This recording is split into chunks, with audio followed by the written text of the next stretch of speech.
Try pouring acid on your nuts, though, man. I don't know. Yeah. I didn't err. Pretty close. What's up, everyone? Welcome to Nerd on, the podcast you didn't need but deserve, where all levels of nerd are welcome. Yeah, you are. Yeah, they are. Hello. Let me ask you something. Ask Real it. Go for it. What do you get when you have a podcast that discusses all level of nerd and pop culture when a Scorsese film releases its take on the clown prince of crime? What? I don't know. Exactly what you deserve! Oh, my God. With the Joker. Oh. Wow. Hey. Yeah. That was explosive. That was really explosive. Scorsese-esque. That was And then Not to zero. be confused, this isn't a Scorsese. This isn't Scorsese Correct. film, but Scorsese-esque. Yeah. So yeah, we're talking about Joker today. Yes. Joker. We Woo. are. So let's get started with the show. Introducing the host. My name is Tom. I'm Caitlin. Wow. Ali. I'm Corey. Corey is actually joining us from the interwebs. He is. Yeah. And I am Josh, and this episode is brought to you in part by the Nerd On Nation, which is powered by Patreon. Patreon. The Nerd On Nation allows us to grow and to keep the lights on. And as a member of the Nerd On Nation, you get fun perks for anywhere from $1 to $5. You can get things like a Discord server that is exclusive to only you. You get bonus episodes. You get early access. You get all sorts of fun stuff. But you can check that out at nerdon.io/Patreon. Nice, man. You know what's also really cool is that this film was quote unquote loosely based off of Alan Moore's The Killing Joke. And I would love if everyone at home got a chance to read it so they can figure out where the character Arthur Fleck learned to do his failed comedian stuff. Oh. You could read that on such platforms like Comixology, which some people would say is the #1 internet source for reading comic books. Wow. Not read So from a natural. script At all. Well, the last part. The first part Yeah. was real. If you're Oh, watching on YouTube, you can totally see that my small eyes are looking at the script. Wow. But yes, this film, as Todd Phillips has said, was loosely based off of The Killing Joke, which is a great comic book read. Everyone should read it, and then you can also watch the animated series. But to read the source material is important because these are comic book films, and we should read the comic books about it. And you can find that link on nerdon.io/Comixology. And a Nice. little Well of done. every purchase goes to keeping the lights on. Mhm. Yeah.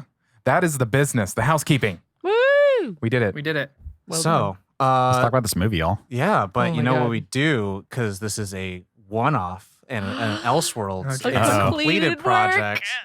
We So get to we're going to have to rate at the end. So right now we're going to Guess that grump. Dun, dun, dun, dun, dun.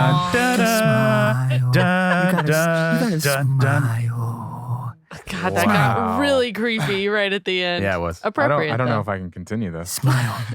So, everyone at home, if this is the first time watching or listening, shut up, Corey.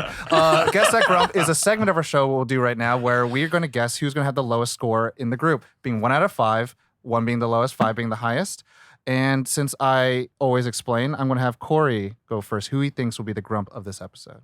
It's a good question.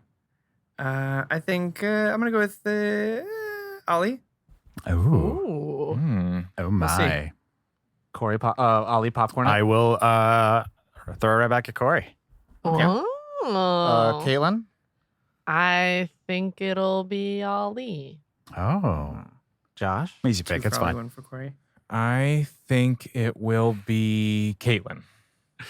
All right. 0 because this wasn't The Dark Knight. 2 for Ollie, 1 for Caitlin, 1 for Corey. Tom. Make that 2 for Corey. 2 for Corey. Tom knows 2 something. for Ollie. Uh-oh. Just Tom- give me a look. Tom knows Corey too well. I always feel give you like a look. I always 1 give for you a look. Caitlin. And then Patreon has split it 2. Ooh. between Caitlin and Tom. So I'll give you a half point. Yeah, I know, right? I know. It's 1.5 Brimskis. Kate, I know. and then 1/2 for Tom. 1/2. So technically, Point- Josh is going to go 0.5 point. first. I have none. Watch him be the grump. So now Yeah. that we've gotten that out of the way, we encourage everyone at home to play along. Slip inside our DMs, send us messages on Facebook, and where you can contact us what you thought of the film and what your number was of it. And Let's start with Josh, we'll go with since you got the 0 votes. Yeah. our initial reactions and our first impressions. Josh, you start first. Yeah, I'm gonna start. Yay.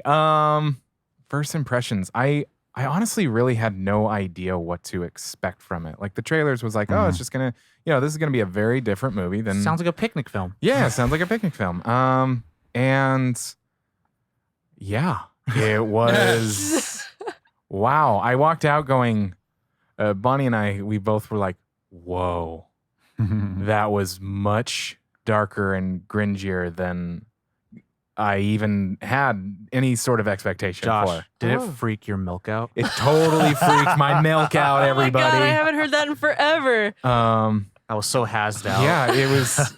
In all honesty, it is a movie that really requires a lot of thought. I mean, yes, all movies should, but this movie, it does have, of course, an overarching message. It has like where it's left in the audience's pocket to try to figure out like what is it about, what's real, what's not, what's the message. But it was in a sense also a breath of fresh air to get this kind of a quote comic book movie that wasn't so comic book movie in your face. Yeah. Yeah. But yeah, I definitely walked out going, and on the drive home going, whoa. And I also saw it on IMAX Hell yeah. Oh, nice. because I was like, Yeah. yeah, it was available. And I was like, yeah, Yeah. Might as let's well, check why it not? out. And I was Yeah. like, yeah, that was a lot of screen of whoa. Yeah. I want to see every green follicle. Yeah. Whoa. Every drop of blood. Huh? Wow. Tom? Okay, for me. I mean, we talked about this when it was announced, and I think I talked a little bit about it on our other show, Nerd on the Update. But I was a big proprietor of. I did not want this movie to come out. Yeah. Like I didn't care for it at all. And Corey and I talked about it for a long period of time. Of like, I hated the ideology of like DC doing their Elseworld series and making films that weren't going to contribute to their tapestry of their extended universe, because I was like, you're not helping the rest of the team, right? You're kind of like, here's a star player, but then they're not being a team And player. now for something completely different. Yeah. But going into this movie, I followed the press of it, and right? What a cluster fuck of press Oh, tour God, that this yeah. film has followed and has gone through and all that stuff. Much like Captain Marvel in a way, but except not as like knifing and divisive as it has been. But watching the film, I actually prepped a little bit and watched some Scorsese films that this was like based off of, like Taxi Driver as well as The King of Comedy. Yeah. And watching it, I was over the moon with it. I absolutely loved it. I think it's one of the most important comic book based character films of all time that's ever branched from the series of superhero films that we're never gonna not see. Yeah. That's quite a statement. Yeah, because I think the thing I loved most about it was that, like, one, obviously it's great, it's well acted. I think there's a lot of discipline with the director as well as cinematography. But I think, again, to me, something I've been harking on for a while. It's like it's a film that actually strives to discuss and raise awareness about things other than beat up bad guys. Yeah. Yeah. It actually it's trying to say something. It's trying to be part of the film, discord. And One might say that's what comic books are trying to do as well. And Yeah. so this one kind of captures like, there's more message than just. Punching bad guys. Well, yeah, Yeah. and I mean, like, there's a line to toe between escapism as well as like talking about social issues and working within that prism. So I think it's adding to the lingua franca of like all what art typically strives to do from like an artist that's really ingrained in like politics and society. Yeah. Yeah. That's Well, I mean, it's using the art form to carry the message without it feeling like it's carrying a message. It's kind of That's baking it in. that's me. Yeah. Ollie? I went in kind of my expectations were set from the trailer and everything, the way it was presented, and I still haven't seen like old Scorsese movies. Thought you were. I still haven't seen it. I still haven't seen it per se, Wow. like actually watched it in the That's- theater. I watch a shit ton of reviews. And Yeah, all the reviews. I kind of know what it's about. No.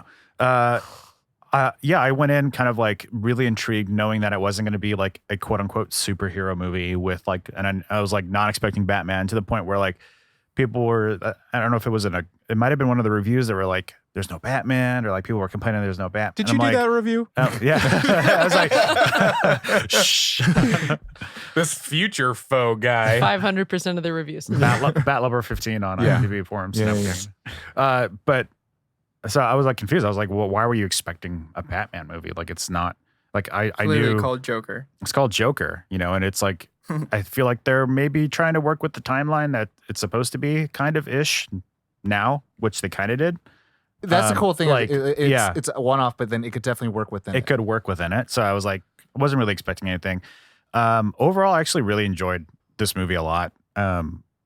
hands down, like we'll talk about this more later on, but like Joaquin Phoenix's performance is absolutely Unreal. incredible. Yeah. And I didn't know where it was going, what it was going to be about at all, and I was okay with that. And I was like, you know what, I'm just like in for the ride. I'm buying everything that is being shown to me on screen. I'm in, and it was a really fun movie, and it was really interesting, and I had a blast with it. I think it could have been even darker. And I'm wondering, like, if it had limitations for being a DC movie, for getting as dark as it really could have. But yeah, I generally like really solid movie. Corey, before we go to Caitlin. Corey, before we go to Caitlin, Mhm. I like Tom said, I was a proponent for this film long time ago. I'm a big fan of getting some more one shots. I think what DC's been doing, where it's not really trying hard to interconnect its movies, is really working for it. Just tell the stories that they want to tell. Right. And I did my research as well on this. I've seen King of Comedy. I watched Taxi Driver leading up to it. And I actually left a little disappointed, to be honest. I think Joaquin's performance deserves an Oscar 100%, because that's probably one of the most encapsulating performances I've seen on screen in a long time, like a very long time. I don't think I've ever, in my adult life, left a theater thinking, holy shit, how did he do that, since like The Master. So Yeah. and the cinematography was completely out of this world. The use of color and their shallow depth of field was so unsettling at all times, and in the best possible way. My issues with it, and we'll get into that a little later, were heavy borrowing, and I don't really think, in my opinion, the movie had much to say profoundly. I think it touched on a lot of topics lightly, but I think it more waxed philosophical than anything else. So I left not stoked. However, I still believe this is, like Tom said, one of the most important superhero comic movies that's been made. And I'm really hoping that with the success that it's had in the box office, that the studios take more risks like this and allow directors to tell their own origins just origins, but own stories of the characters that they want. I think I think it'll be a bigger topic later in the episode, where like the limitations and leeways of it still being a comic book based, Liberties as well. Liberties of being a comic book based movie. So like that's we're gonna talk about that for sure. Caitlin, Yeah. bring us home. So this was very much the movie I hoped it would be. But not the one you just. No, even from like the initial 25 minutes of credits in the beginning, actual 25 minutes, we clocked that. You mean trailers? Trailers. Yeah. Whatever. I don't know. Trailers? I I don't was even know like, what I wait, said. We had like Trailers. 25 minutes of trailers, which is whatever. Yeah, but a lot of them were about like very heavy topics. All of the trailers were very heavy. It was a lot of mental health commercials. It gives you Weird. like a oh, this is what I've signed up for. Yes. Yeah, you know what you were in for from the beginning. And I actually left the theater smiling.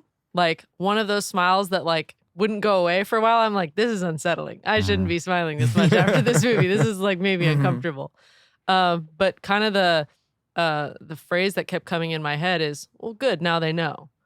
And They get what they deserve. no, not so much Oh, that, but just like, I feel like a lot of superhero movies have, in Google Maps, you can go all the way out into like the solar system.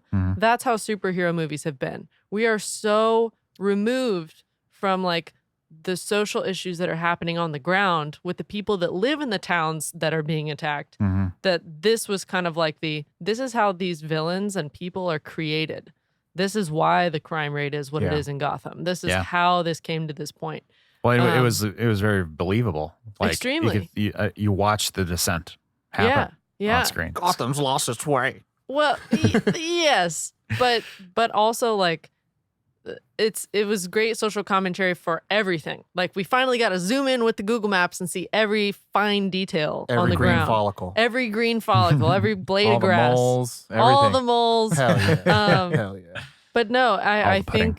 think his performance, Joaquin's performance was spot on for someone with mental health issues. I have been around such a number of people who've actually had psychotic breaks in front of me. schizophrenic, bipolar, everything you can possibly think of, gamut. narcissistic, sociopaths, like everybody. Mhm. I have been friends with people who are the equivalent of this person, I and got family. Yeah. So I am one. No, I'm just kidding. I am one, guys. No. Might be. And then Maybe. they go and fight people, and then Batman beats them up. Actually, Well, kind no, of it just- on that note, on something that has been said on the show, it's a quote of just like one bad day away Right. from. I Killing don't. joke. Well, I mean, yeah. what I mean is, it's like this has always been building up in him, Right. and it just takes one bad day to go I've and kind of send it over. yeah. I get that. I don't Except feel I like think it's. this was like 3 weeks. I don't feel like the one bad day is wholly correct. I But- want to talk Not about in that. this film. Talk about Yeah. that a little bit later, but yeah, there's Killing Yeah. there, joke there is is there's a nod to it specifically, and I want to talk about that later on. To tidy up my initial reaction was I think this was a really great film, even with its gritty, weird, unsettling aspects. I think that it lived in that space in a very cozy way. I would also add to initial reaction of it's not a kids movie. Everyone, No, if no. you bring your children to Don't this, take them. bring don't. your teens, but not your kids. but also reserve the time to Yeah. like have really in-depth conversations about what this movie is, where it came from, why it's there, and how it relates to your world. Because if you don't take the time to do that, you're doing a massive disservice to anybody who watches it. So moving on to our meat and potatoes, as I like to say. We'll do the brief synopsis, and then I'll hand Caitlin the script over so she can do the potatoes. So brief synapse. We start in 1980s, 1970s Gotham, and we have Arthur Fleck, who is a clown for hire who works out of an agency that hires clowns out to different businesses. And we see from the social norms that the city is rotting, and by no means of guise or trickery, this is New York City. This is a tie-in as New York City, the rich of the rich, the poor of the poor, the slums of the slums, and he gets attacked and beaten up as we saw in the trailer. And this tends to be his idling. This is where the speed of his life, that he gets shitted on for all intents and purposes, and also has this uncontrollable laughter. And he actually carries a card, like I think most people with different able abilities do, to explain what's going on. I think we're all familiar with people who are differently able to go to a mall, and then they give you a little flyer saying like, please donate money. And he has those cards he carries with them. And he takes care of his mom in his apartment that he lives out of, and meets a woman that's never named, but her name is Sophie Dumond, played by Zazie Beetz. And life seems to be taking, a bit of a higher point, but then at every turn, either he will get money taken away from his paycheck because of things that he's out of his control. He thinks his friends are helping him out by getting him a gun, but then that ends up backfiring on him, and he brings it to a children's hospital, and it gets him fired and loses his job. Throughout the entire time, his mom is trying to plead with him to make sure that they check the mail because Thomas Wayne is going to help them. And she used to work for Thomas Wayne, and if he knew what they were living like, he would throw up, and he would be so sick of it.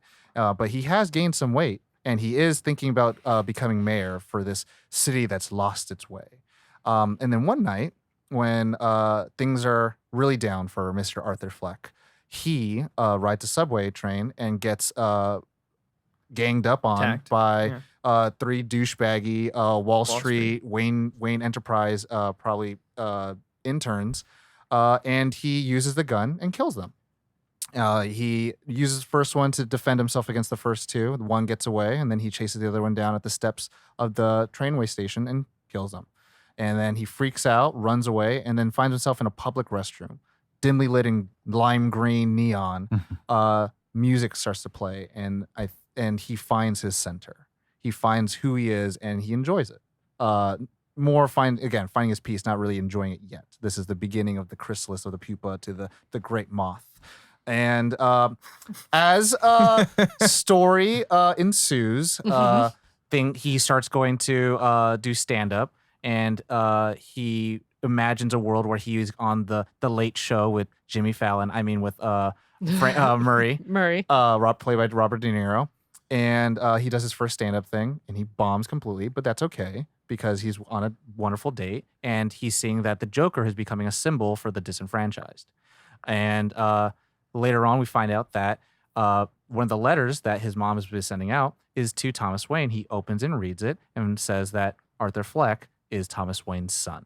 Big change for everyone that's like knows about DC Comics and it's like, oh my God, Joker's brother of Batman, da da da. So he goes and visits young little Bruce Wayne, and meets him, talks to him before the pearls and the gunshot, like all Batman movies have, and Joker movies, and meets Bruce Wayne and also gets in a little tiff with Alfred, and Alfred kind of reveals saying like, hey, your mom's crazy, she's delusional, like yada yada.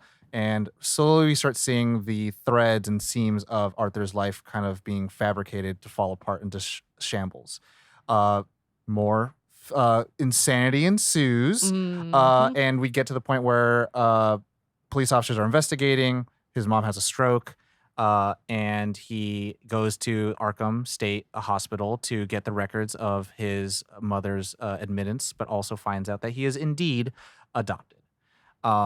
This is compounded with the fact that he does confront Thomas Wayne, and Thomas Wayne completely shuts him away and punches him in the and face. punches him in the face without giving him any warmth or anything that this character, Arthur Fleck, sorely needs. And after this terrible, terrible discovery that he's adopted, his name may not be Arthur Fleck, which is a nice thing.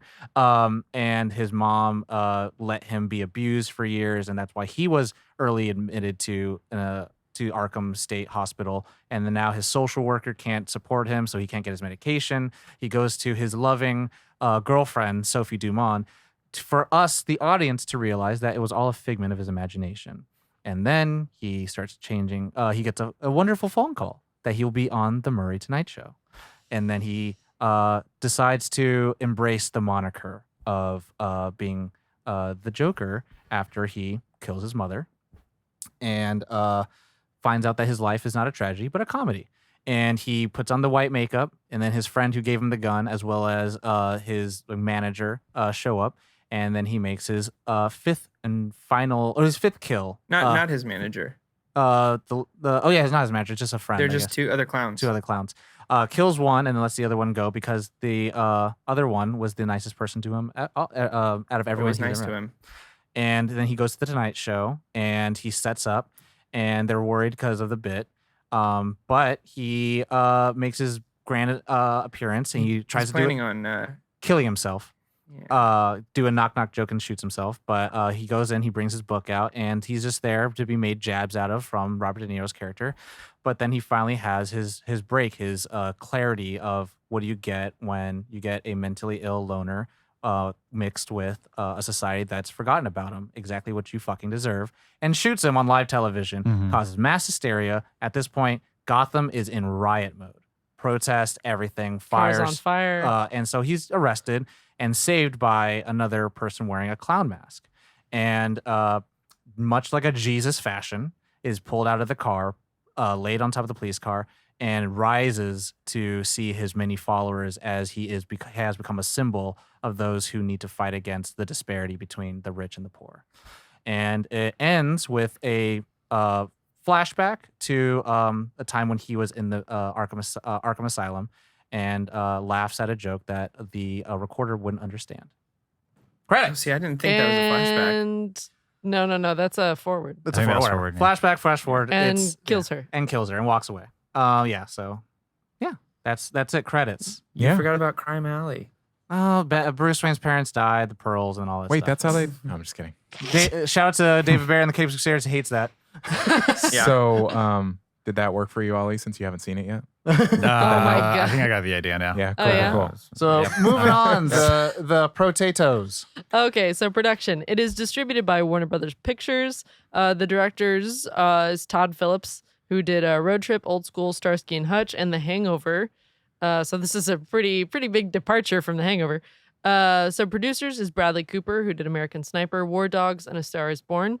And Emma Tillinger-Koskoff, who did Wolf of Wall Street, Silence, The Departed. I might be botching these names. I'm sorry if I am. Writers, Todd Phillips, who did Road Trip, Due Date, Borat, and Scott Silver, who did 8 Mile, The Mod Squad, and The Fighter. The cast is Joaquin Phoenix, who did Her, Gladiator, Walk the Line, and The Master.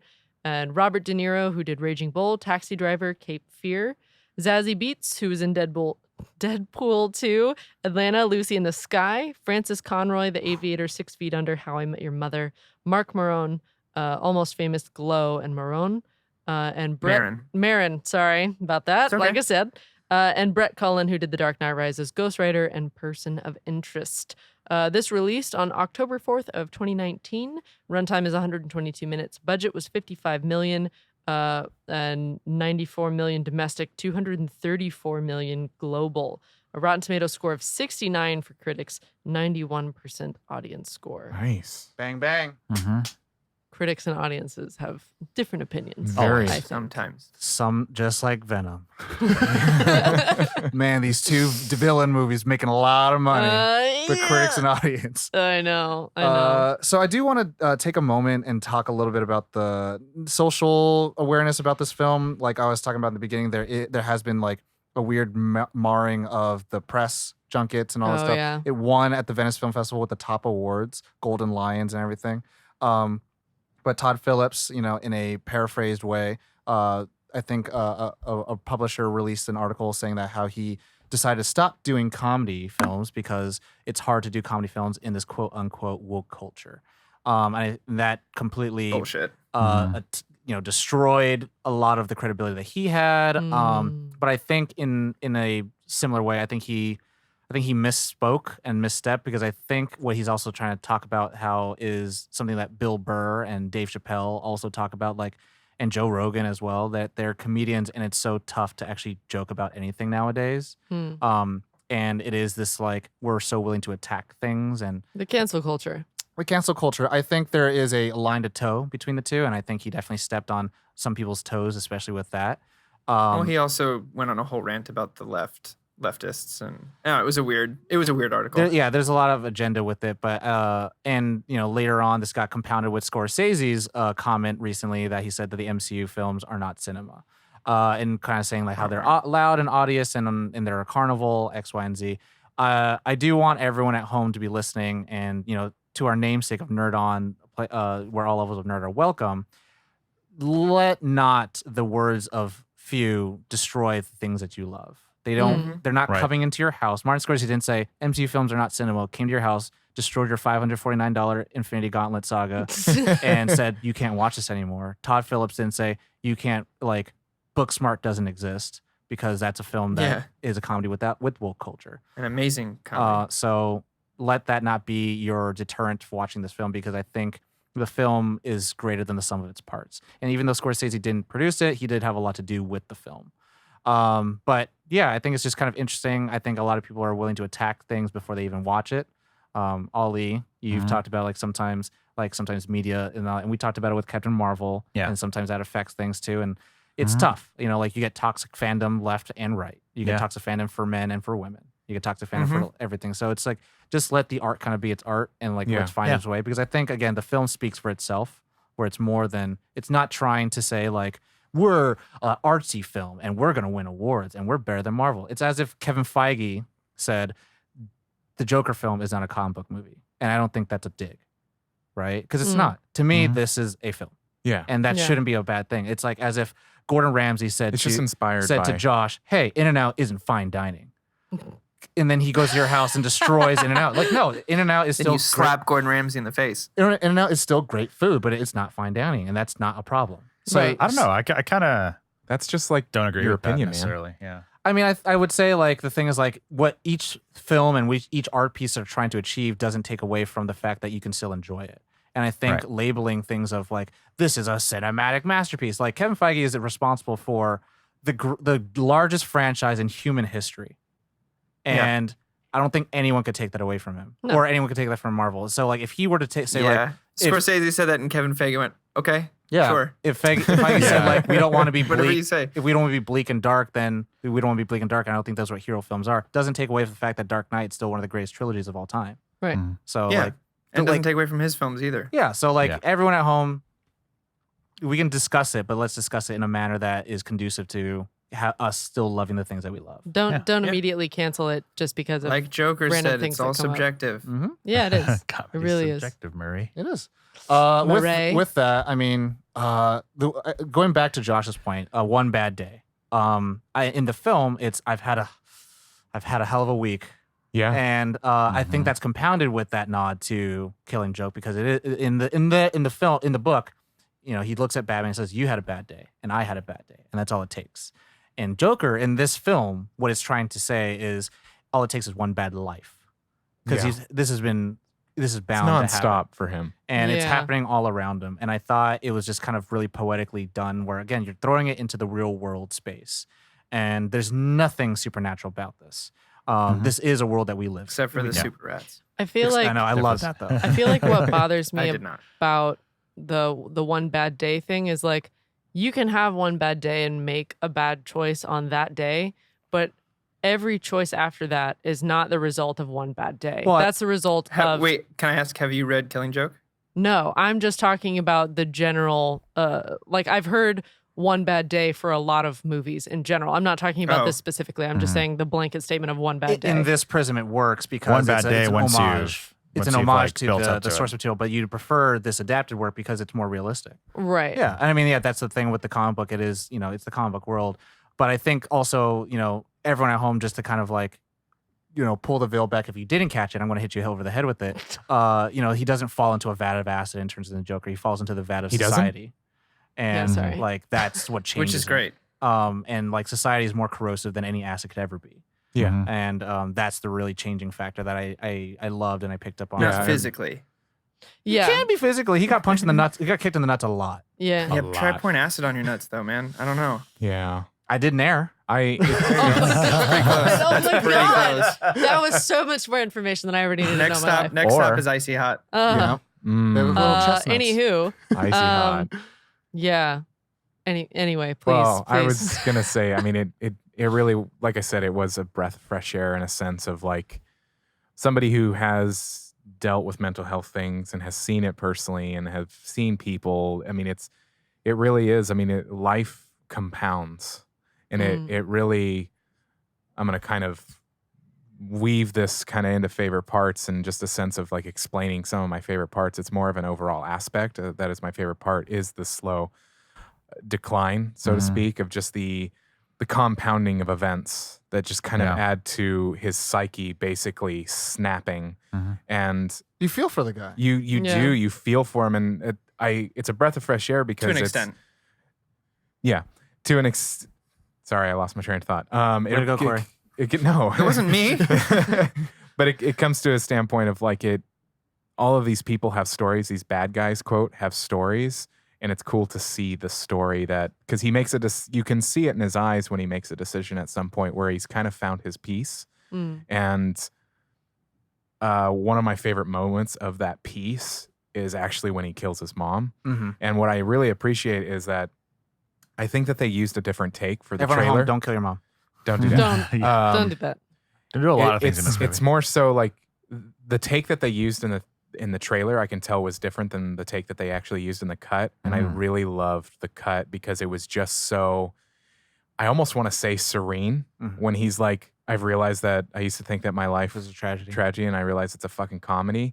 And just the way that he delivered it, and he was just so like steadfast in a way like this is like, this is the only natural course of action that could happen now. Yeah, like it was so awesome to see a guy that has just been dealing with this life and all of this shit, and to have kind of a personal like thing, an infliction, so to speak. It's cathartic. Yeah, it's cathartic, and I read something that I just really resonated with me. That somebody was saying it was like his laugh was actually a part of him that was trying to get out, and he was finally and he's embracing it, and it's like you used to say this is something wrong with me, but now I realize like I have to be happy. This is who I am. Yeah. This is the real me, I think he says. And from that point, he doesn't use his fake laugh ever again. Yeah, from that point forward, he doesn't have those outbursts as much. Like you hear kind of like a like it's kind of a really but he dances more. Yeah. Corey, favorite parts? I mean, I can't go into favorite parts without saying the blood smile was haunting. Yeah. Right. Yeah. And for me, and I mean this in the best way possible, Josh, you're talking about it being cathartic. Everything he did, as far as like killing that third guy or killing his mom, never felt good, and it never felt like Do you know what I mean? It never felt cathartic for me. Like it just compounded how I felt. Oh, I'm and sorry. I mean that in the best way possible. Well, what I mean is like, let me explain. Like cathartic for him, Right, like, of course. Cathartic for the character. For me, I'm like, oh damn. No. That's how I felt the whole time. Can I jump on that real quick? Because to me, and this is everyone, let's put me on the little watch list, right? I absolutely loved it when he killed somebody, because not because like, oh yeah, killing is great, but like the way the film is framed and the way you're following Fleck's character, everything is so goddamn tense.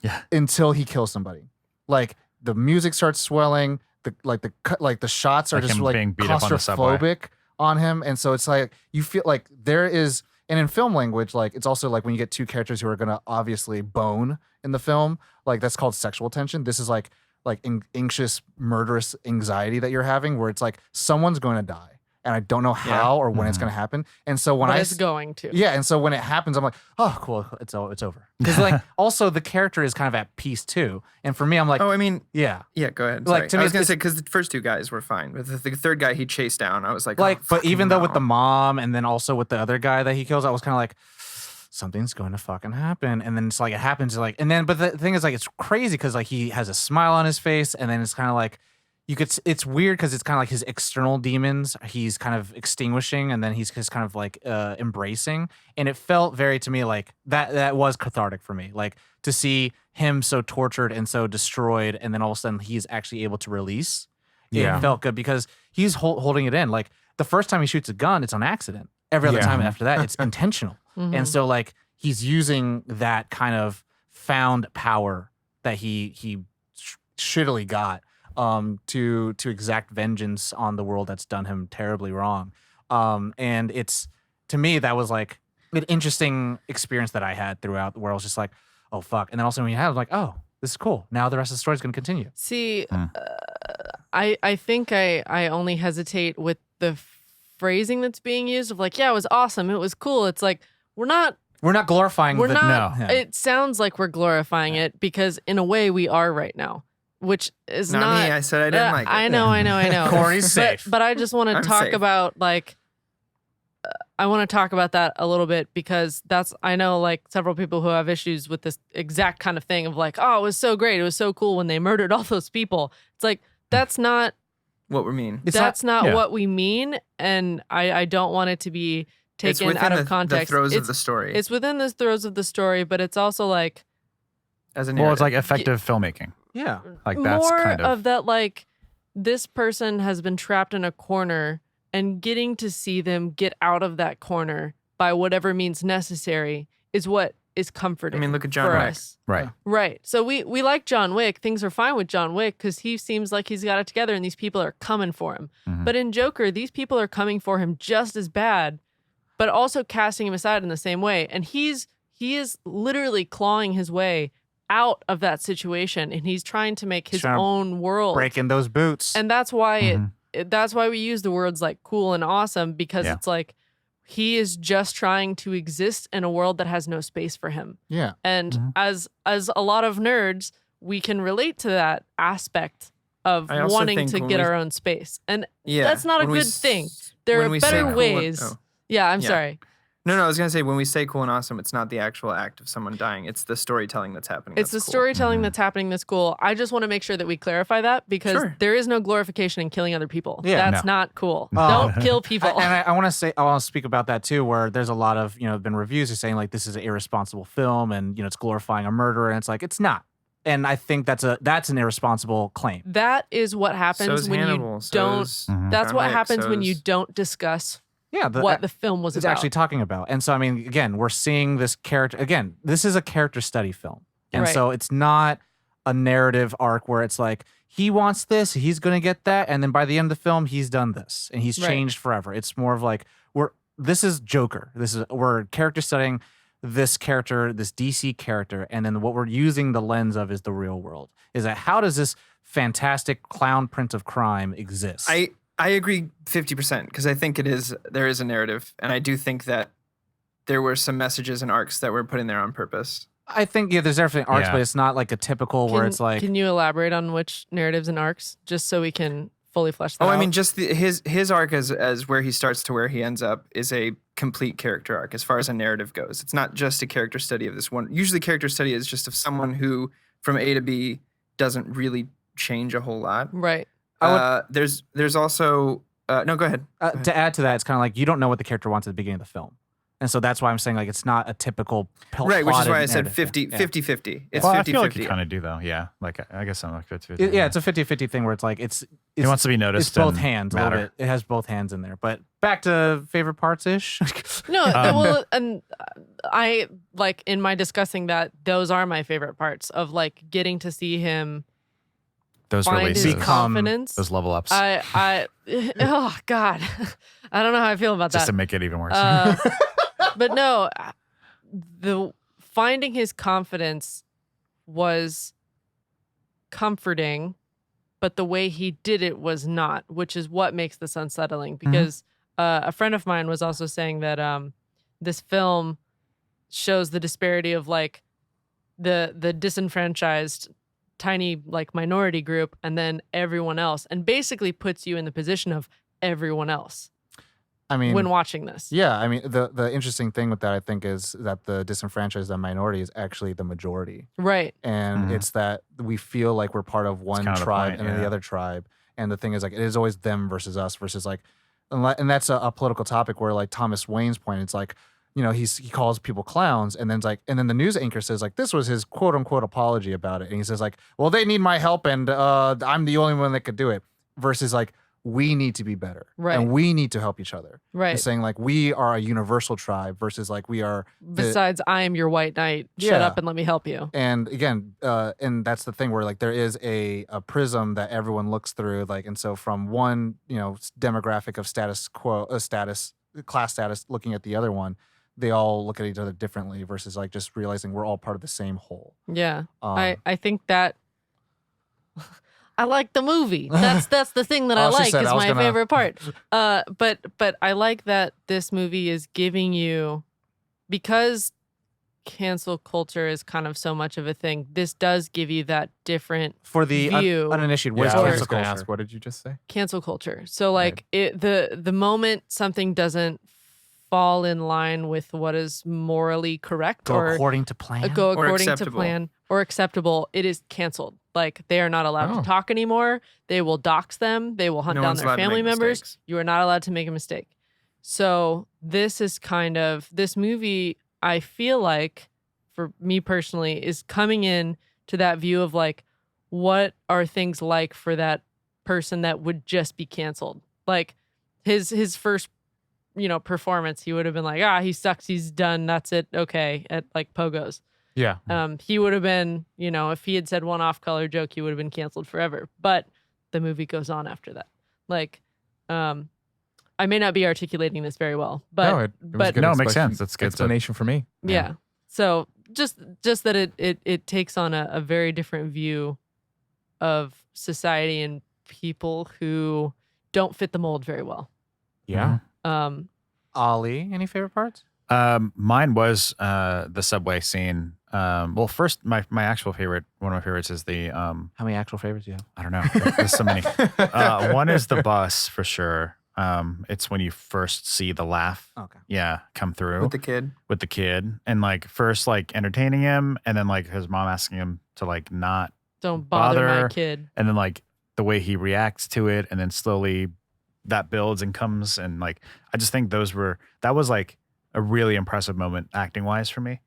And I really, really dug that whole part. And then same in it's like the worst version of that in the subway. Oh. I think was fantastic. Just like his face, like while he's laughing, he's like crying while he's laughing and trying to talk, and like it just done so well. Yeah, and then I was genuinely shocked. I didn't necessarily expect anybody to die in that subway.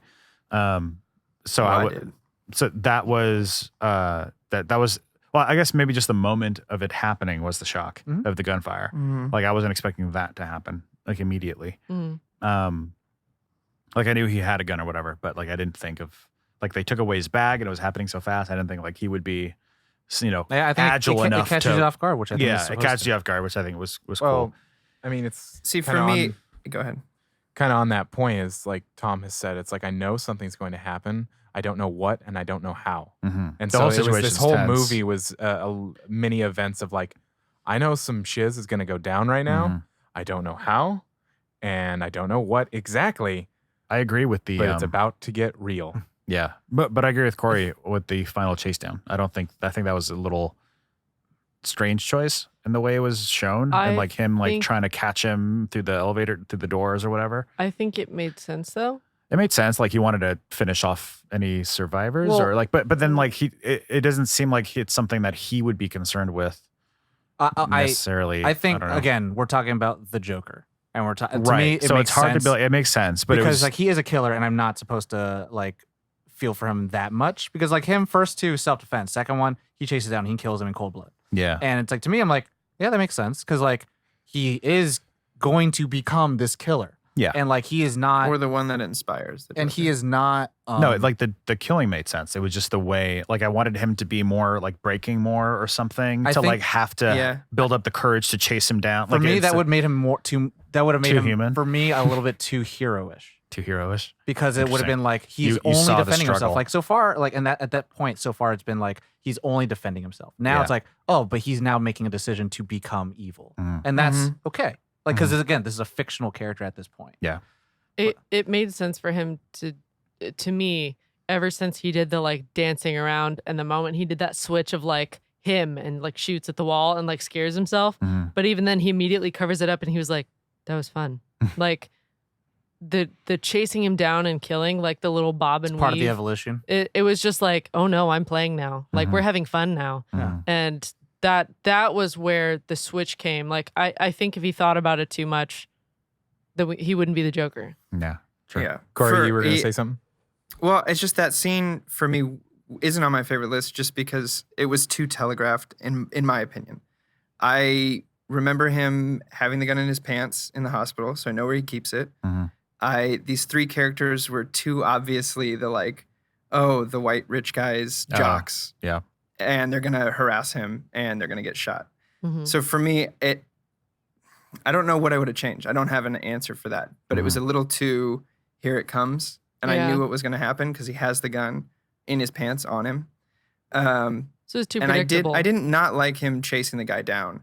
What I meant by that is I just didn't feel good about it. It wasn't like a fuck yeah, he got a moment. I was like, dude, no, let him go. I don't think you're supposed to. I think it's supposed to feel bad.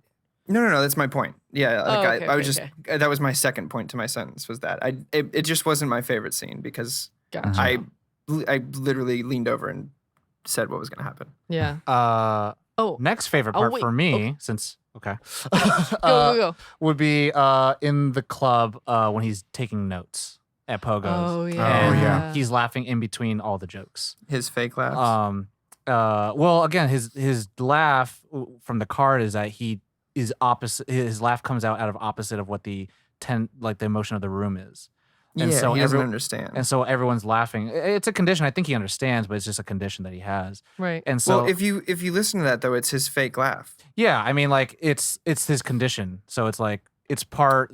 He's got two laughs. He's got his condition laugh, right, and then he has his fake laugh that you see in the first time we're in the clown locker room. Oh yeah. And they're making jokes, and he walks away, and as soon as he's out of sight, he's using the same laugh in the club. Because I don't think he totally understands the joke. He doesn't. He right, doesn't and know he just when knows to laugh. He should laugh. Well, and that's what I really liked about it, where it's kind of like again, he's just off. He's just off the what we accept as social norm. And I think that's an important thing to say, where it's like again, it's subjective, right? So whatever society allows us to think is funny is what is what we laugh at, versus like he laughs at everything else, and it's compounded with the very end where he's like laughing, and then it's like, what's so funny? He's like, you wouldn't get it, and it's like. That's like, Joker 101, where it's like, he always has a joke. But like, even then, like, even in the lightest form, Bruce Timm, comic cartoons, right? Like, he was never a good comedian. And he always had bad jokes. And everyone's made fun of him for that. But then, like, when he kills people, it's like, who's laughing now? And it's like, oh, shit. So, like, there's still some of that DNA that I really loved, where it's like, oh, that's kind of cool. Or it's like fleshed out in a real world sense, where it's like, I'm staying with this character. There's a lot of those kind of like instances where it's like, you forget that this is like there's supposed to be comic book elements in there. Where it's like you're just watching a film and it's a film. And then all of a sudden, like, oh, it's a comic book movie. Oh, I see that. Yeah. Like, there's a lot of those cool those points in there. I think a couple of parts that are favorite without the Joker being as much focus is finding out about his mom and like or not his mom. Or not his mom of like when he finds the photograph that's like love your smile TW and then you're like, why would Thomas Wayne have signed a photo did she write of it? her or did she write it to herself to further this narrative? Yeah. And then like even not further that narrative, but more like she's building the world in her mind. Right. And I really liked how they did the when she's in the psych ward after being beaten by her boyfriend and they found, you know, Arthur and everything chained or tied to the radiator, of him being in the room because reading those notes is so real that he's actually there. That little reveal, That- the use of a pan shot, like in a good way, it was great. instead of just like pushing dialogue. And how The she was cinematography was nuts, so man. completely blank, being like, no, he was such a happy kid. Like just like never heard him recalling cries. something. Yeah. Yeah. So all of that was done really well. There's an aspect that I really like too, is that when he's going home for the first time and, you know, you see those steps and they're towering over him. Mhm. It's those kind of, again, those like motifs that you see that are like, wow, like the world and life that he lives is a tough one. Yeah. And also the fact that he lives in a house on a crooked hill. Yeah. And I'm just like, I also love about those steps in a sense of as a symbol of like when we first see them, it's like, oh, Daunting shit, I as got fuck. these. And then one of the last times we see he's dancing down was them, phenomenal. and it's like it really is a he symbol. championed the hill. Yeah, You know, he finally kept climbing. Then finally now, here comes the ride. And it's he- like, yeah. We want to talk to you. Oh shit! he runs. Also, I really fucking loved him running. His run. His Like- run is pretty great. Like at the beginning when he loses his sign and then like you just see the shot of the alley and then he just crosses frame and like falls down. I'm like, God damn, he ran hella Him hard. running from the subway too was Yeah. his run He- was physically was great. His run basically is like he always has the clown shoes on. Yeah, it Always. did feel Yeah. like that because there was a scene later on. I was like, "Is he wearing?" I think it was him running away from the cops, and he's like, And he didn't have the And I'm clown like, "You're shoes not on, wearing but he them, but still you're ran running like like he was a- wearing the clown shoes. it reminds me of my dad growing up. My Shout out to dad your was dad. he was a sheriff at one Mhm. point, Right? and he wore a belt with all of his gear on. And even once he stopped being a sheriff, he still walked as Waddled. if he had like The gear on. Oh, the yeah. gear on. So it was like really interesting, subtle thing of like built he's into the so DNA. used to his Clown muscle shoes. memory. Yeah. Yeah. You can't undo it. yeah. Well, and his wide elbows were Yeah. fantastic too. Yeah. I really liked the change to Thomas Wayne.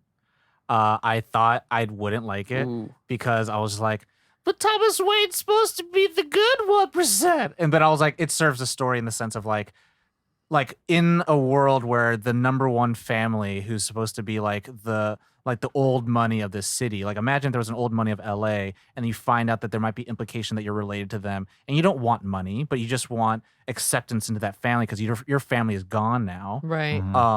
And he's this asshole, and it fits that sense. It could have been any other dude, but I think it's a little bit more like, oh, remember we're in a DC film. It's like, Yeah. okay, cool, that kind of makes sense, and I think it throws you in for a good loop because at first you think, oh shit, they're like doing again, this is an Elseworld story. They're doing a retcon that Bruce Wayne and Joker are related, which makes sense and blah blah. But it's like at the very end, you're like, oh shit, there's no sense of it all. Like he could be, he may not be. Yeah. So I liked that in his interaction with him, where it was just like, the thing is like Thomas Wayne is so justified in how he treats the Joker when he meets him, because he's like, "Don't you ever touch my kid again?" Right. But it comes off as an asshole. It's like, Strangled my butler. he's like, "What do you want?" He's like, "You want an autograph?" Because that's how he sees the people who are in lower classes. He doesn't see them Yeah. as people. He sees them as people he needs to save. Right. And that's the difference between Thomas Wayne and Batman, is that Batman he feels like he should be part of it and he's part of that society, where Thomas Wayne's like, they need my money, they need my resources. Yeah. And then when he punches him, like,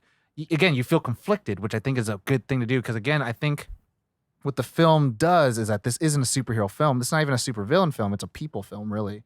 And Yeah. like, there are no heroes. There's not one person that's particularly good. And there's a lot of terrible people. Like, I think the only good person really is Zazie Beetz with the Yeah. with the Maybe kid. we don't know.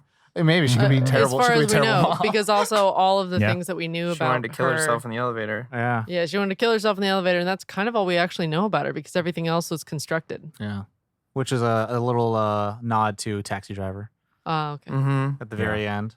But I haven't seen it. any other favorite parts? Yeah, I have one more. Is it your real one, as Ollie would say? But my actual favorite. Your part. actual favorite. My Okay, good. actual Just favorite making part. sure. No, it's the scene when he actually, the two Action? clowns come and visit Visit him. him, and he kills the big guy, and then the other guy is Jump just like, scares holy like he's just like, oh damn, But he's and he crying. but he also he lets him go, but when he kisses him on the forehead, I'm like, That's so Joker. wow. And he just kind of lets him go, and he's just so serene, and just like, it was just an interesting just to see that kind of, because you're almost on the edge of Progression. your seat, like he's not going to, no, he's not going to kill this guy, and he just kind of lets him out, and you're like, whoa. Well, there's some method in the madness where it's kind of like, Two-Face, right? Like he Yeah. flips a coin, he wants to kill the guy, but the coin won't let him. Yeah. Right? Where it's like there is a little bit of some rule. Yeah, There's some guidelines. It's not completely anarchy. yeah, So, Well, the thing it toys with you with too is that lock. Yeah. And you're like, did he do that on purpose to tell him he could go and then kill him? yeah. Yeah. I thought, not that it's a favorite part, just that it was like fascinating for the character of he's putting on his makeup, he hears the knock at the door, he and licks you the see paint. him like search. He's like, what's dangerous? Scissors. Mhm. And just like grabs the first thing he could find. That's dangerous. Yeah.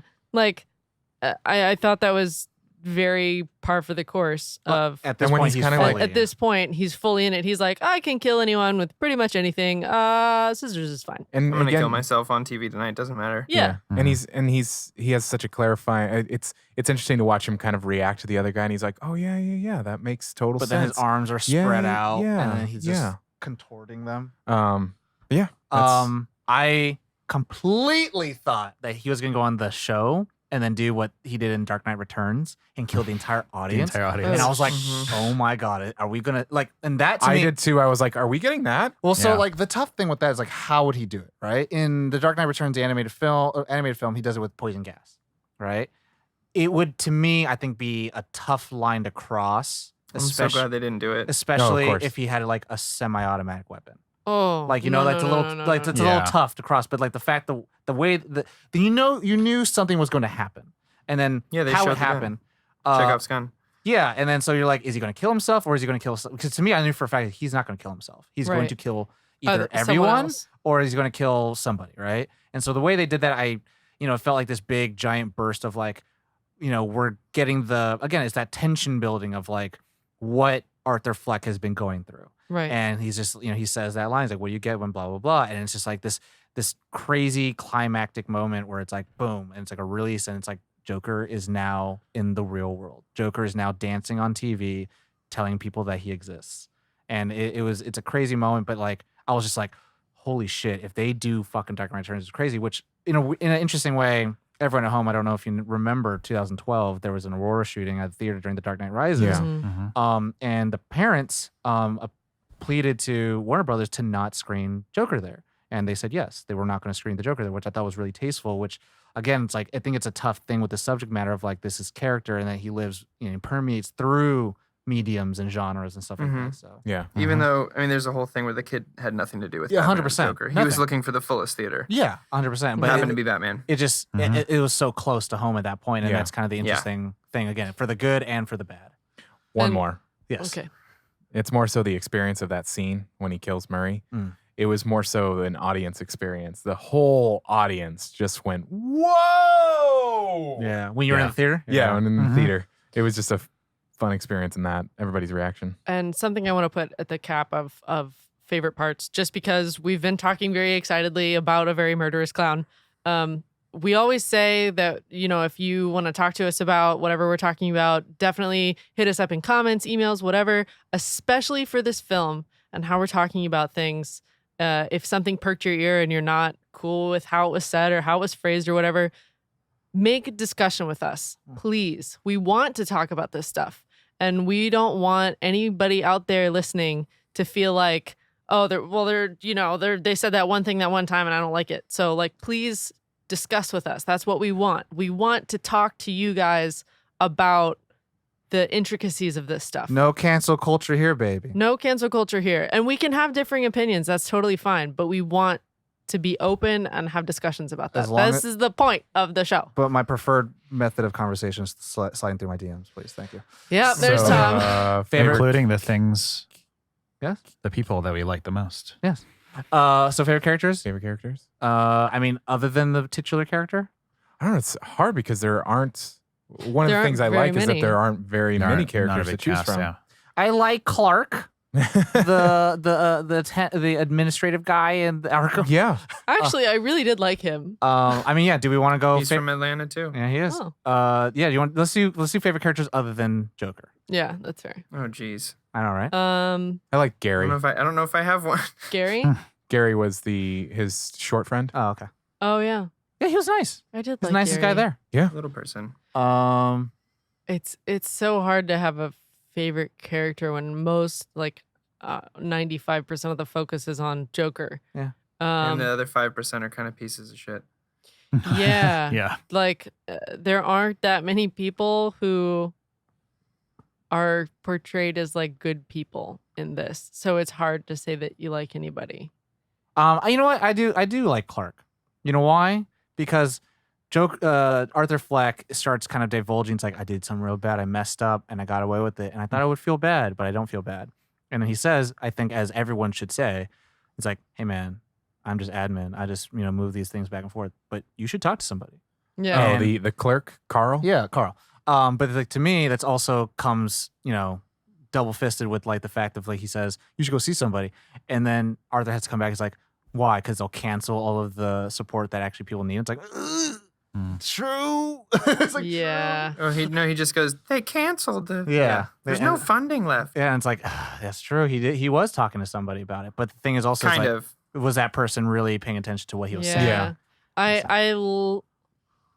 I felt for her, his social worker. Well, she drops a big truth. Yeah. She's like, They don't give a fuck they don't about give you. a fuck about you, Or me. and they don't give a fuck about me. And Shit. she had basically just lost her job. Yeah. So, Mhm. I felt for her. You also don't like her because it's kind of she does ask the same question. She doesn't really care because she's Yeah. stuck in this It's like a cycle of scripted conversation. right. If anyone remembers other Alan Moore stuff, like Watchmen, where he actually has a moment with Rorschach getting interrogated by a black therapist, and then they have a bad tiff back and forth.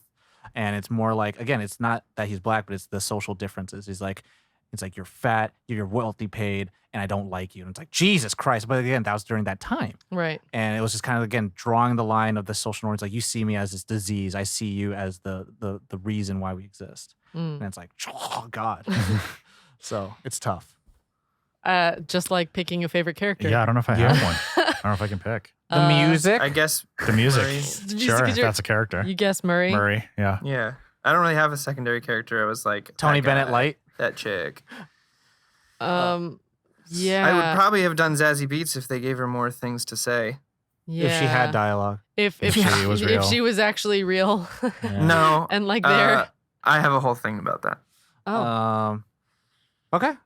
So yeah, I don't think I really. I guess I'd pick Gary, or Gary, right? Yeah. Gary. Yeah, I think I'd pick Gary just because Gary.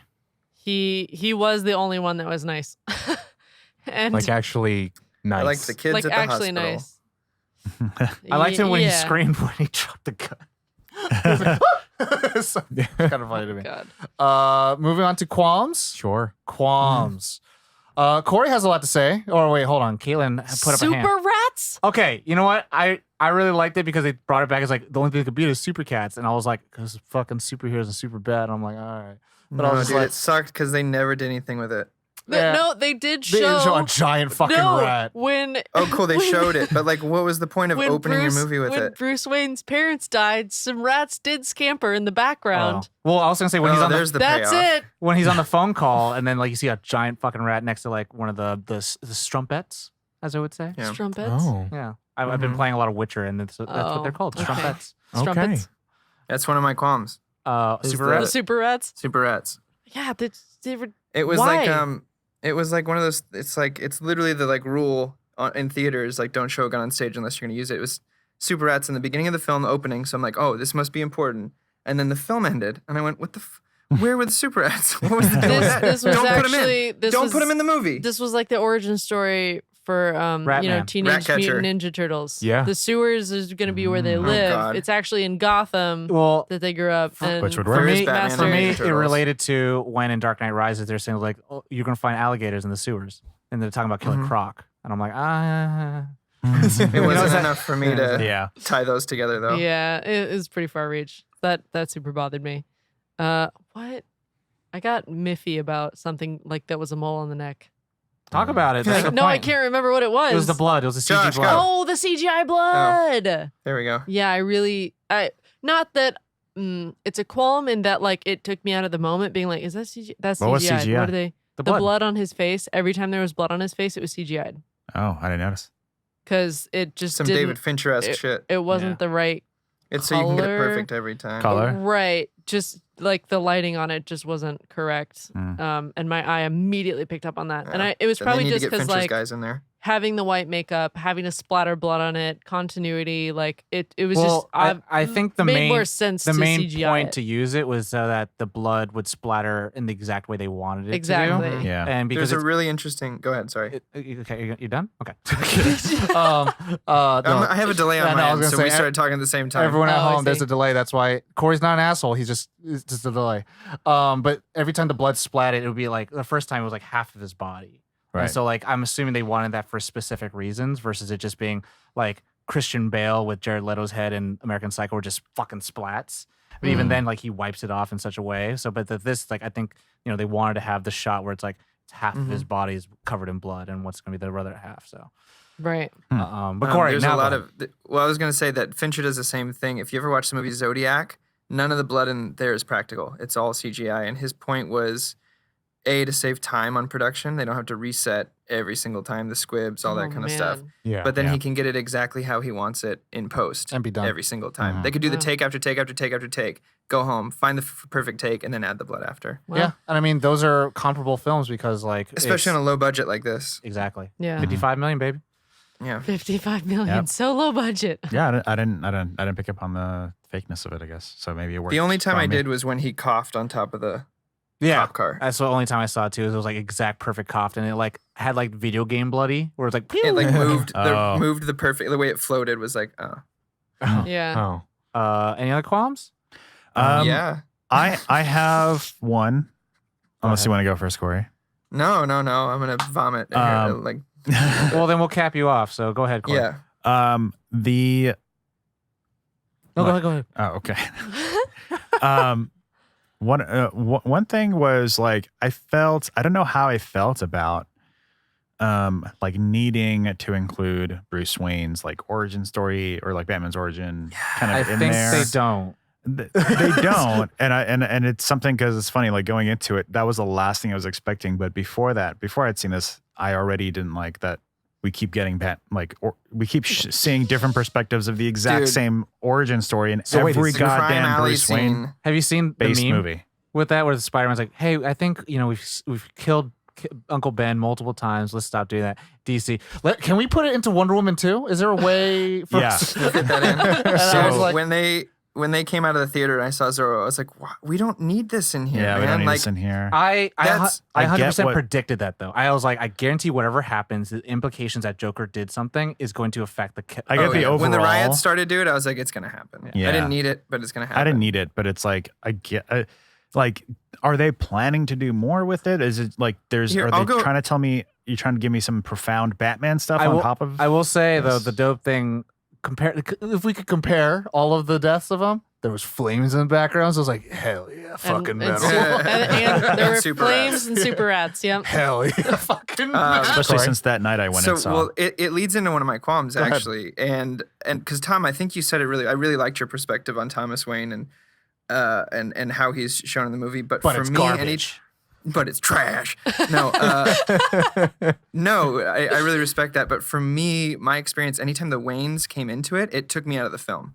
And I think I would have preferred this film without any sort of in your face. Maybe have Wayne Tower, maybe have him on the TV here and there, but like meeting Bruce, meeting Alfred, meeting Thomas Wayne in the bathroom, and then the scene where they're killed in Crime Alley. Every time that happened, I'm just like, is this a Batman origin or is it a Joker? Or like, it reminded me I'm watching a film. Where the rest of the times when it was just Arthur Fleck, I forgot I was watching a film. There were like, does that make sense? There were like profound Batman revelations in a movie that's like about him and his character. It didn't serve Arthur Fleck's story. It did. It could have. Well, it didn't though, because he now thinks that he's related to Bruce Wayne. Well, right, but that's not. But they never. Why really does that matter in this movie? Because he grows up in a place. Who's Brace? You know, saying like it borrows like in a movie where it's like it's pretty self-contained. All of a sudden, it's not. Well, again, Thomas Wayne, who is the richest man in Gotham, who's running for mayor, has this son, and now that he can see his brother again.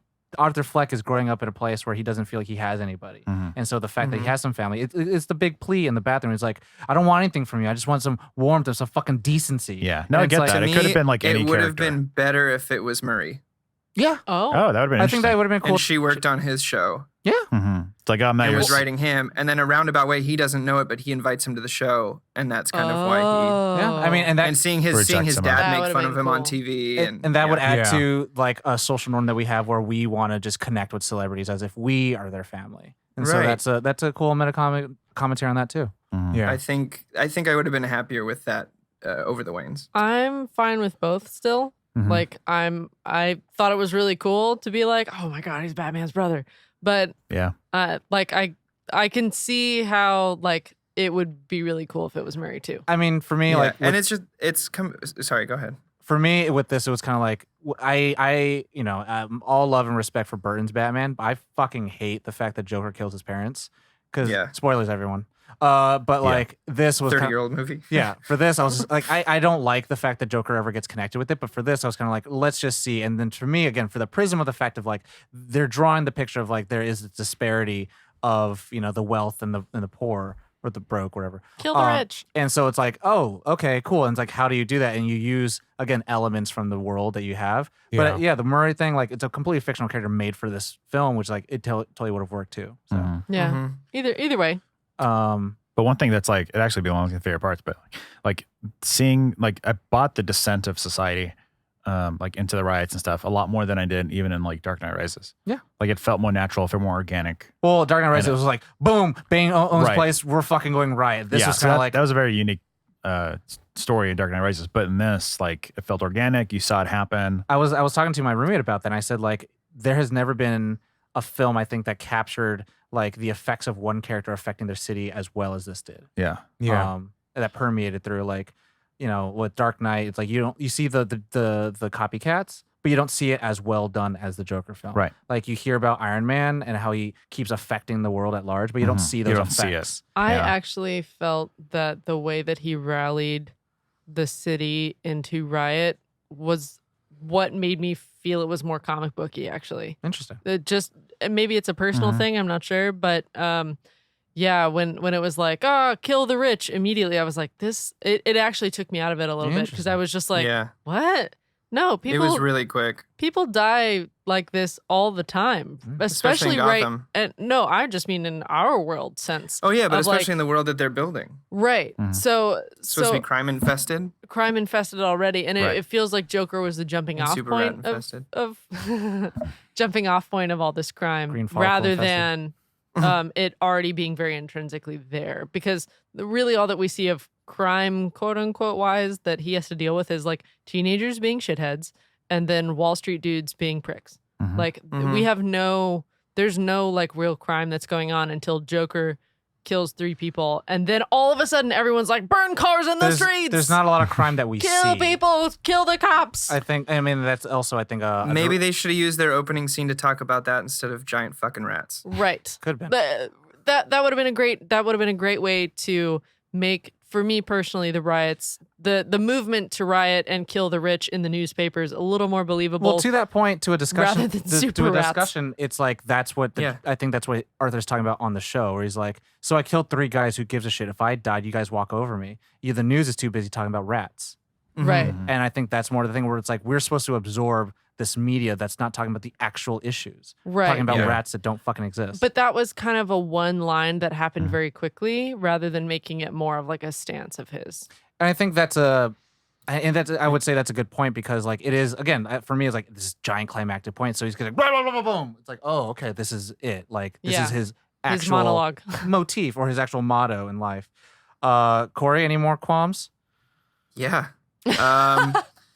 So here's the thing. His appearance on the Murray Show, his entrance is one of the most enchanting pieces of cinematography I've ever seen in my life. Wow. Yeah. The build up to the curtain opening, the way he enters, the way it's shot, where you see just his face between the curtains first with a cigarette. But also at the His beginning, dance over. right at the beginning where he's just waiting with the cigarette in his hand. Oh, and he's dancing, and the two people are like staring at him, like, what the, And they what the slowly hell is he back off. doing? Mhm. And I loved that. And I liked the scene up until he admits that he kills the three guys. I like that. But then De Niro's character becomes this talking exposition. Yeah. And it was a little, for me, it was a little ham-fisted. And he's like, you're telling me you killed these three guys and you don't feel nothing? I'm like, yeah, dude, that's why he's telling you on national television. I would have loved more. It just felt really staged Yeah. to me. And Oh, at that point, yeah. I was, again, watching someone, it felt like someone reading a script and being like, hey, in case you missed it throughout the 2 hours you were watching, here's all the morals I was trying to teach you throughout the film. Interesting. And Yeah. for me, that took me out of it. And like, where's the security? Because there's tons of security at TV stations. Yeah. Like, no one reacted at all. And he sat there and decided to ask him these really pinpointed questions that were dealing with the topics they tried to tackle in the film. And it was a little too over the head for me. For me, for that was like Robert. I liked Joaquin in that scene, but like his Joaquin, yeah. for like Murray was like he's still trying to have a show no matter what. Right. And like I think Sure. that's the like again it's the mores of having like a talk show because like Mark Maron's character is like fucking take him off. Yeah. And then you see Yeah. De Niro say like no.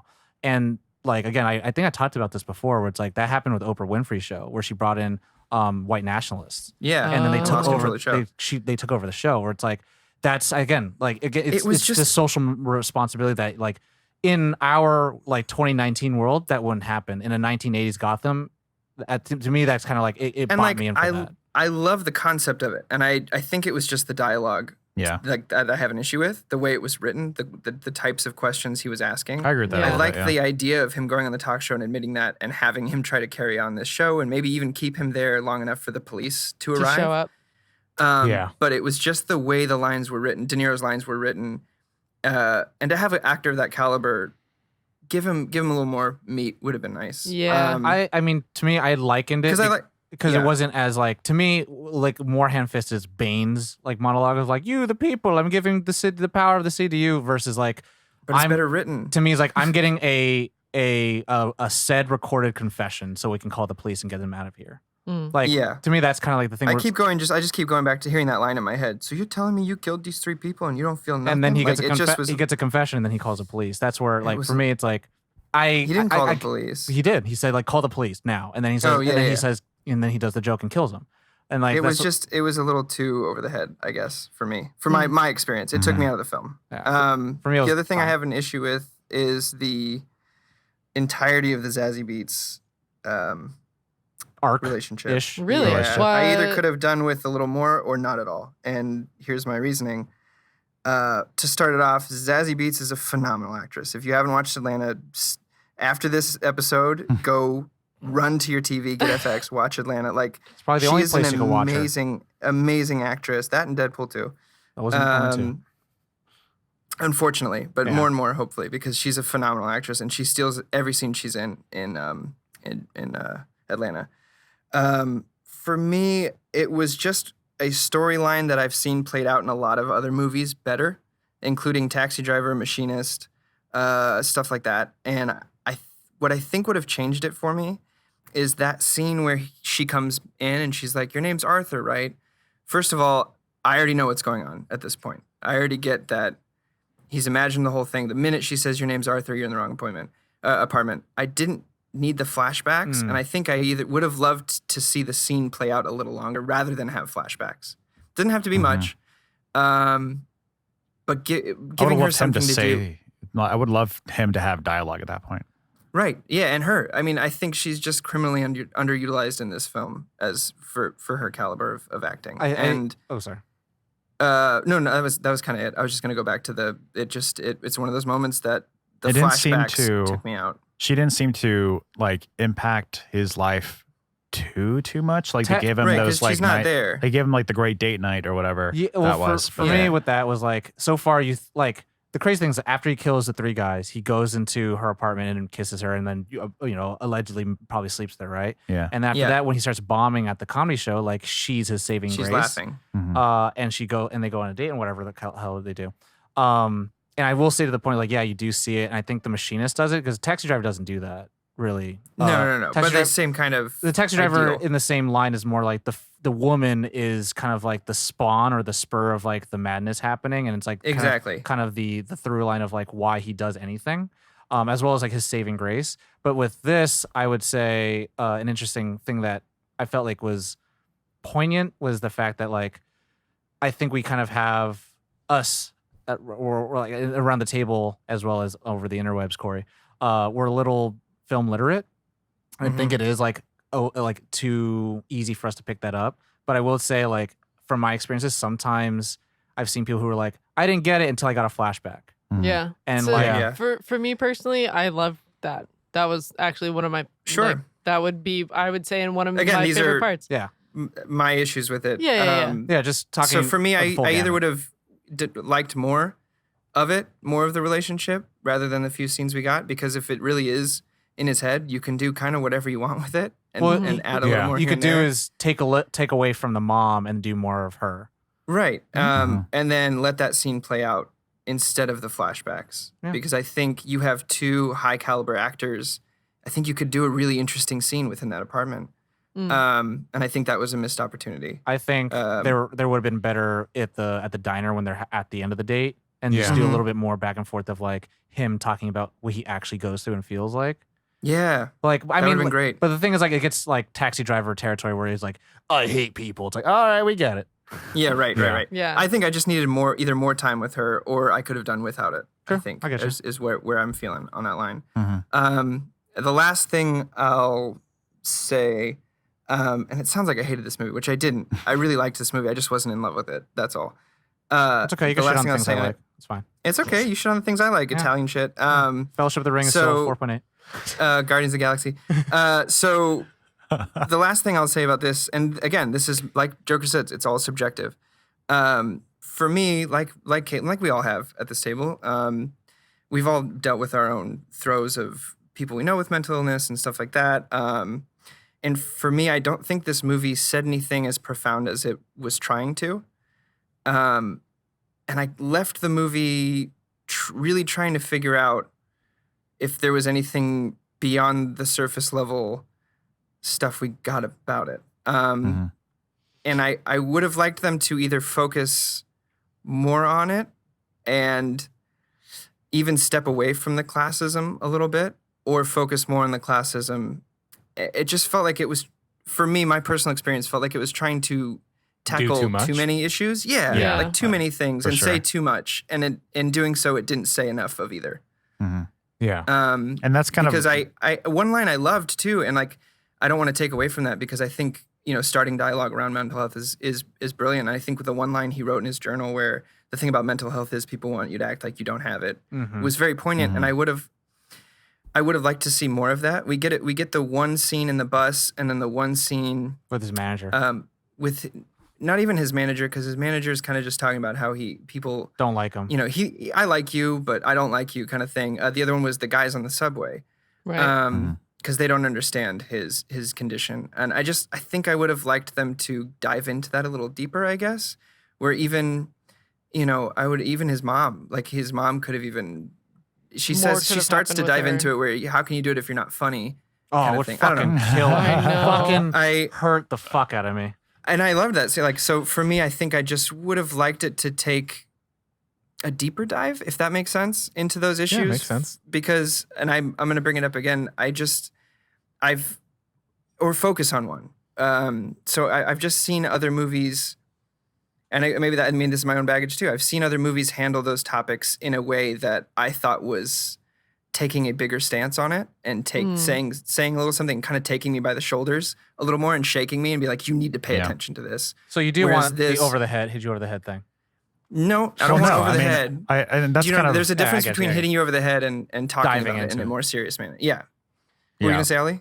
I think that's one of the reasons why, like I felt at multiple points that it was like limited by what its source material, basically, like because it had to finish the narrative of the Joker. It was about the descent into madness, not about the causes and reasons behind. Well, and I think I wanted to be more about the descent into madness and less about having to hit the check marks of the Joker story. And Ali, you just hit it on the head. And that's where, like, instead of spending time with showing us how like Bruce Wayne is born or whatever, him even interacting with Bruce Wayne, like give us more, like you said, like maybe he gets transferred to a different social worker that's like not as good, but maybe they're a better person. Maybe that's Sassy Beats. Because it's related to because I haven't said anything with qualms. It's more so like, one could argue that that's kind of the point, but there's a part of me that you could have removed anything that had to do with the Batman or this is based on comic books or anything like that, and it still would have been a solid movie. I think it just felt like some of the stuff was like almost fan service. I said that I would have liked this movie more if it maybe wasn't a Joker movie to the core. Right, exactly. And so like, what you're saying, it's kind of limited by... Well, it's limiting itself because like the whole point of this, I think that the broader statement this is making is that, hey, look, these comic books are not just filled with like silly stuff and you know, these characters are terrifying for a reason. Just any character, not necessarily villains. It could be heroes. Right. Like they're all interesting. They all have interesting stories, and we get to see the best of that now in this age. That's kind of like I mean, generally speaking, I'm on the pro comic book movie side. Like Me too. Don't dislike them as a general overarching thing, and I know a lot of people do, and that's fine. But this was their opportunity to be like, hey, this is us showing you how interesting these characters can be in a Scorsese-esque kind of movie. And I kind of like sticking it to Scorsese in a weird way. And like, the timing's strange, huh? Yeah, Right. it's like, look, Very like strange. this can this can win Best Picture and be a legitimate I want to film. also make sure to draw a clear line. Todd Phillips reached out to Martin Scorsese to produce, and he was going to produce. I see. And then Scorsese was like, I'm doing Irishman, but you can take who's the second producer? Emma Tillinger-Kosko. She produces all of Scorsese's films. I see. Cool. And so, so that's awesome. So again, like, and Todd Phillips sent Scorsese the script, and Scorsese then called him right after he got it and read it, and they just talked about like why this is an important film. Right. And I will say this in kind of in that sense, like we're all kind of critically analyzing it from like a really high in-depth like level, but this is the first kind of film to actually try to talk about these things. Yeah, but so like I would say like the opportunity that it's like now let other films do this. Right. And do it better. Well, that's what I had an end cap to my qualms when we're done with this. Well, my just to wrap up my whole spiel is like it set itself up to be like to knock it out of the park and be like, hey, here's an Oscar, and it still might. You know, I think there's still definitely some Oscar stuff going on in here, but it's still like every now it just stops it from achieving like that true greatness that it can by having to hit those check marks. I feel like sometime like throughout the film, there's a couple moments where I kind of like. I would say like I think there's definitely some issues here and there. Like for me, my one qualm I was gonna say was like I don't know what the character wants at the beginning of the film. Like there's no status of what he wants. He's just like you're just with him, and like then that's to me like that's the strength of character study versus that's the like the weakness of like other films where it's like, oh, this character needs to get money, so he's going to do this job, and then at the end of it he realizes he doesn't need money, and then he can do the thing that he wants to do without the money, right? And like you don't know anything about that character at that point. Like that's just a narrative. This one, you're just going to figure out what this character goes through and lives with. And I would love the stand-up idea to come in earlier. I think it took like 15 minutes for him to mention it or something like that. Yeah. I could have here and there, but like the fact that they had that in was that was just my idea. The seed of like from Killing Joke. So I was like, yeah, cool. But like I don't know. For me, it's like there's a lot of things that this film could have done and has done in X, Y, and Z. But it's kind of like. There's not a lot of other comic films that do that at all. It's great that we have this now because now I hope it does make because filmmakers are fine. They'll make what they want to make, but what we have to impress are the studio execs. So hopefully the studio execs will see the numbers on this. Yeah, and I mean, but the thing is, like, investing. I also hope that everyone at home listens and also takes this same kind of like macroscopic and microscopic lenses that we're looking at this through with everything they watch. Because if also it Mhm. doesn't check those marks, then those deserve the exact same. I hope it's not a one-off for DC. That's my true No, so hope. here's my hope No. is I, as a comic book movie, I hope this inspires more. Mhm. Corey is an origin film. Because this is what they can do. This is the freedom. I'm hoping that we get more Joker movies, like not Joker movies, but Joker-esque type Mhm. movies where directors are allowed to take risks. I hope we get more Logans. I hope we get stuff like that where we're telling stories that aren't necessarily about a hero or villain, but have them in. It's a story that Mhm. happens to have a hero Yeah. or villain Yeah. in it. It's a perfect Mhm. setup. Because I think, like Tom said, I really do think this is one of the most important comic book movies that's been made to date. Mhm. I would put this as important as Logan is to me. Like, Yeah, agreed. I think both those movies challenge a genre in a way that we really need right now, and I really hope the studios take notice, like you said, Ollie. And Mhm. I'm this is putting this out to all the directors and filmmakers out there.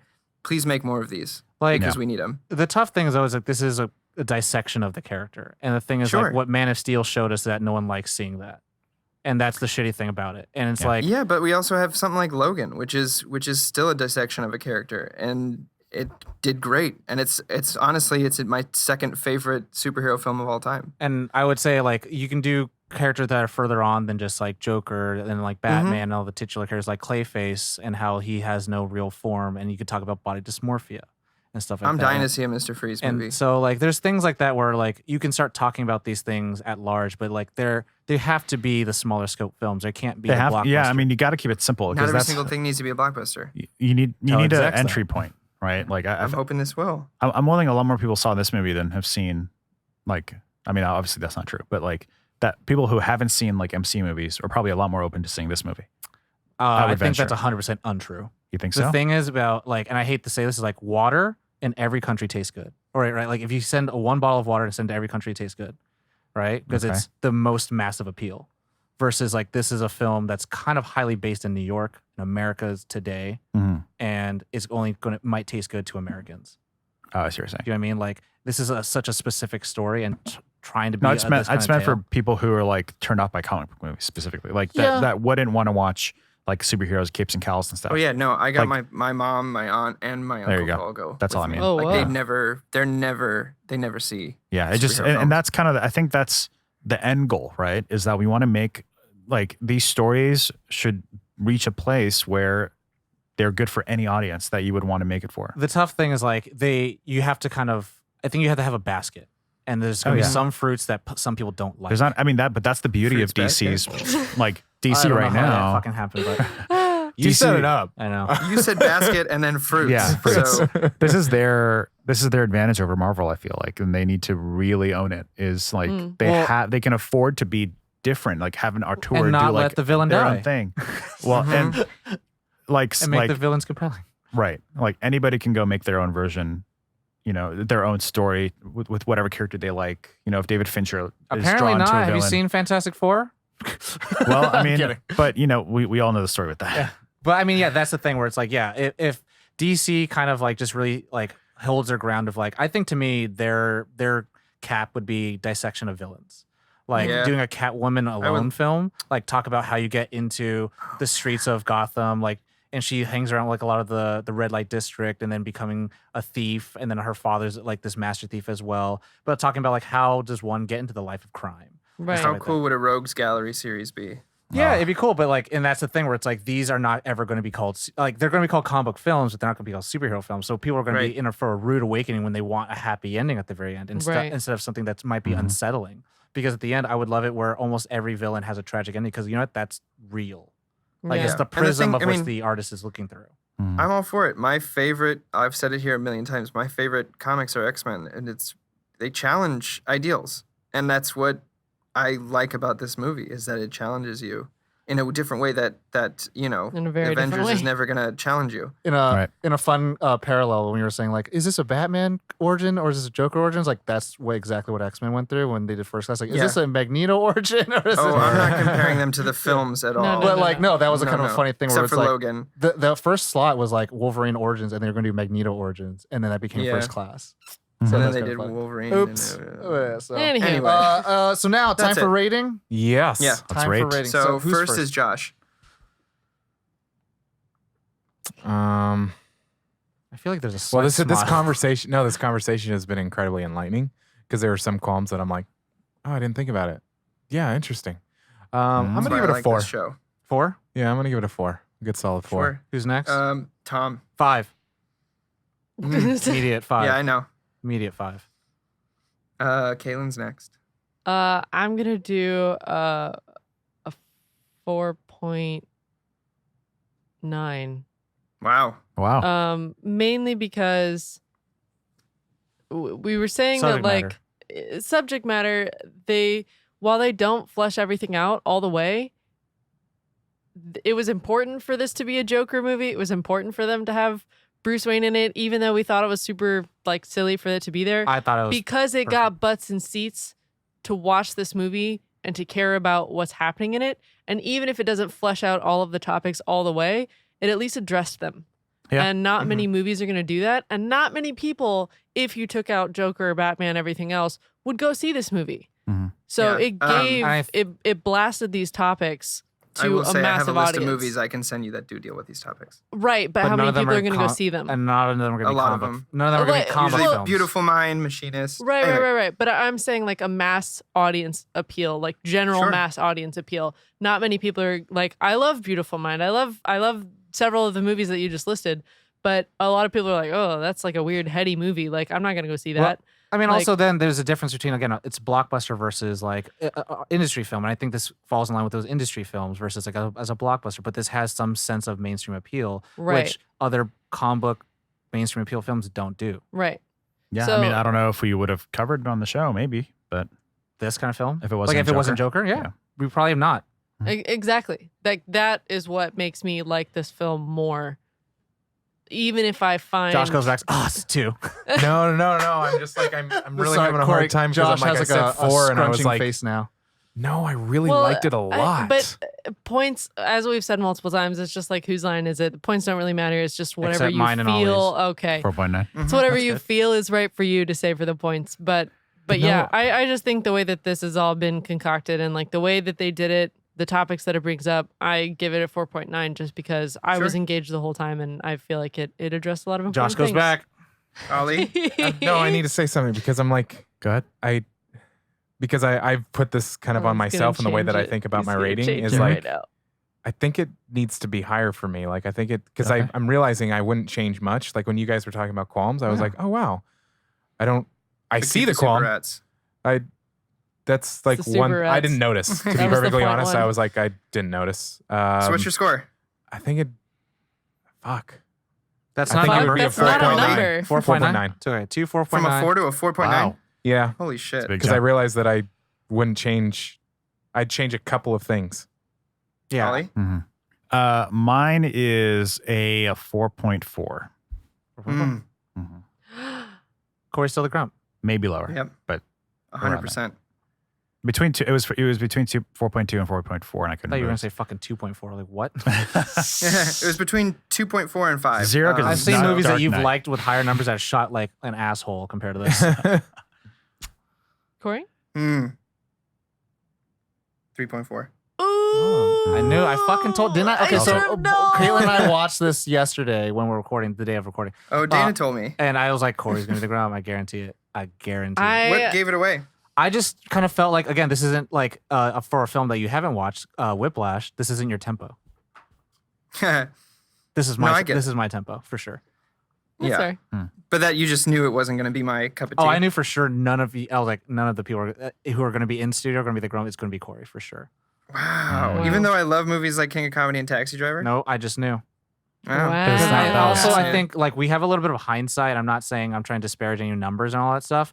We have such a high taste for films. Remember when Daredevil was the best comic book movie of all time? What? No, No. Jesus, When you're right. Daredevil That that was a came out, they were thing. like, "Oh shit, this is new and it's cool." And they I have hated that movie. they have Papa Roach in there.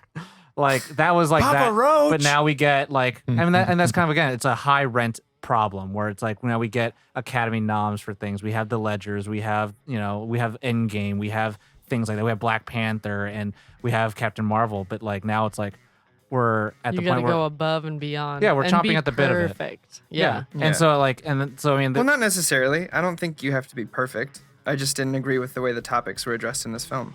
That's all right. I've liked how they were addressed in other films that are very much in line with this style and tempo. It just didn't sell it for me on this one. Nice. That's fair.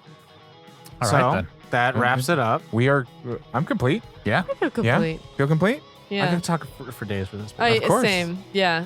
Which, if you Joaquin guys Phoenix enough feel that you need to talk alone. about this way more, I'm Hit probably us gonna up. go, I'm probably gonna Hit go us watch up. it like a couple Come more on our- times. come over to our email accounts and DMs. And You were trying Yeah, so I hard not to say slide into our DMs. I really wanted to not say it. Hey, why don't you slop into our emails? I regret my choice of words. But yeah, if you want to continue this discussion, hit us up online. Send us emails, comments. Let us know your thoughts. And if you have things that you want to talk about with this movie, talk to us. Yeah. We're all about it. And please share the show with your friends, your family. We do a lot. We do a lot of other podcasts, a lot going on in the Nerd On world. So check it out. Nerdon.tv is our website, and it has all the information of all the things that we do: YouTube, Twitch, articles, whole lot. Stop by, rate, and review us anywhere you listen to us. It really that kind of stuff actually does help. A lot. But yeah, that is it. You know the drill. As always, Nerd on.